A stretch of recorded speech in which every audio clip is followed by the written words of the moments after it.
So mga guys, dito na naman tayo. So from our place sa accommodation, naglakad-lakad kami around 7 minutes.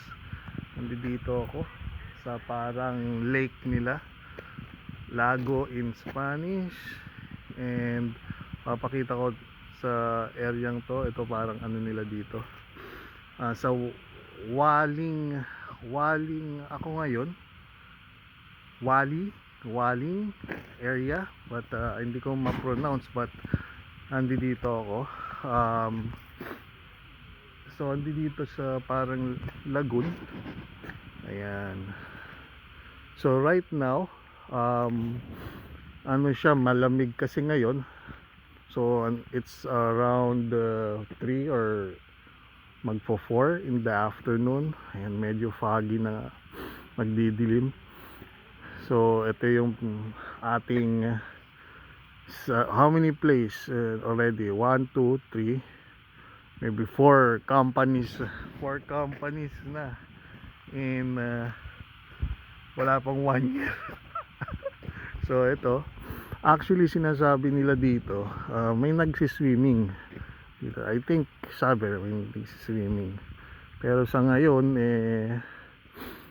wala. Walang nagsiswimming kasi malamig na. So actually naman, maybe doon kasi meron siyang ayun, parang lifeguard house. Yan, maliit.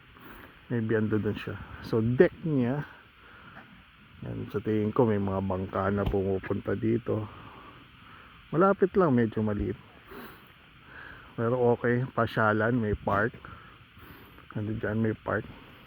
So ganyan lang, ganyan ang area, may park dito. So tayong at least dito tayo, medyo inaano ko sa inyo kung anong itsura ng lugar namin. So nasa lugar na ako. So thank you very much. Ingat. Ayan, sulyap sa park.